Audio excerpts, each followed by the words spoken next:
In captivity, massive elephants are routinely secured by a single thin rope tied to a small wooden peg.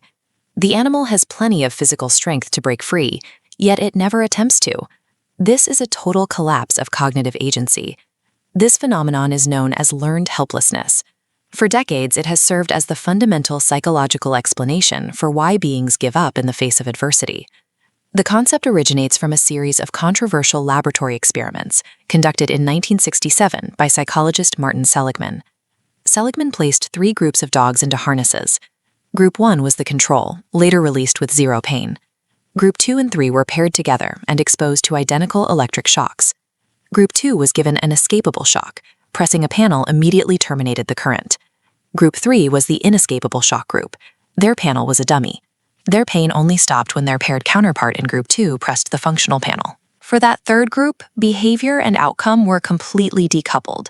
They developed a cognitive expectation that their effort was entirely independent of their environment. In the second phase, the dogs were moved to a shuttle box, where a simple jump over a low barrier meant instant escape.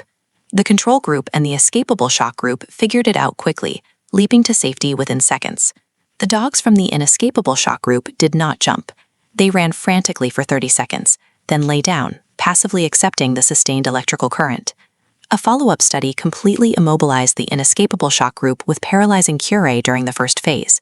Even though they had no chance to physically learn to sit still, they still exhibited profound passive resignation when tested later. The condition was purely cognitive, an expectation of uncontrollability. For the next 50 years, this conclusion shaped global psychology and economics. Passivity is a behavior that beings learned. But in 2016, a neurobiological discovery inverted this assumption. Passivity and resignation are not learned at all. The theory was biologically backward. The modern neurobiological evidence reveals that passivity is the absolute baseline default state of the mammalian brain. During severe stress, the brain activates the Dorsal Raphe Nucleus, releasing serotonin that produces behavioral shutdown. But the ventromedial prefrontal cortex, vmPFC, constantly scans if our actions matter. When it registers control, it fires an inhibitory signal, forcefully shutting down the passive response. This is the science of learned controllability. We do not learn helplessness. We are forced to actively learn and maintain control. So what happens to human biology when our modern systems intentionally break the link between effort and reward? In the United States labor market, it manifests as the discouraged worker effect.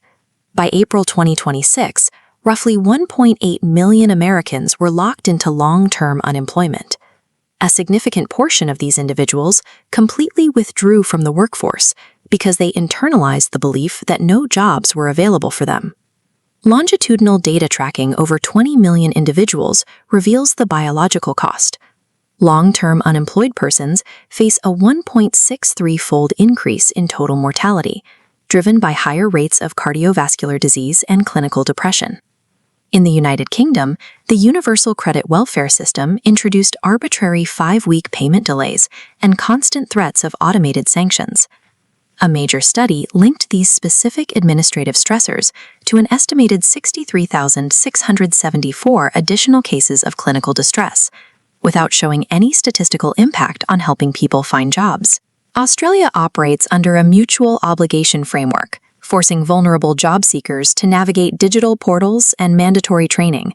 While this keeps search intensity high, data proves participants actually take longer to find work and spend less time in their new jobs compared to those not subject to these obligations. These economic and welfare systems function as inescapable stressors.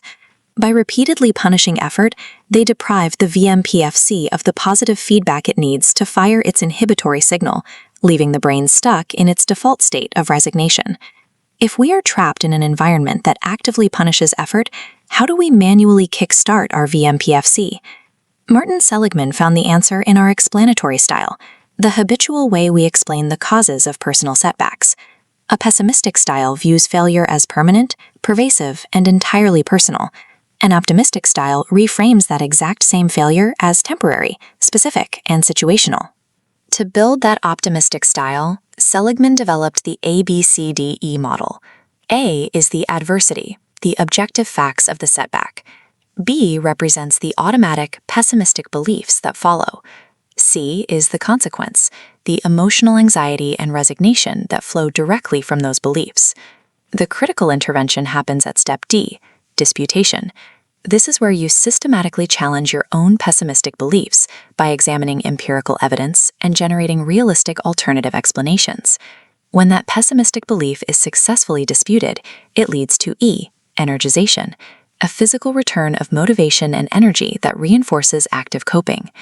This conscious act of cognitive disputation is the exact trigger required to fire the vmPFC's inhibitory signal and shut down the brain's default state of paralysis.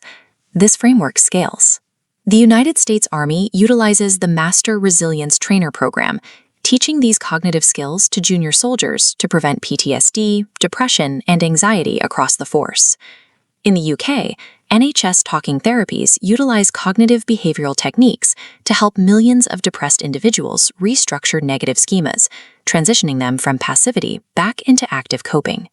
Human agency is a fragile construct. It is easily crushed by environments that decouple our effort from our reward. But with an understanding of this underlying neuroscience, you can consciously build the psychological resources needed to override your brain's default state of resignation. Subscribe to Behavior Blueprint to keep decoding the mechanics of human behavior, and check the description below to read the full 2016 neurobiology study for yourself.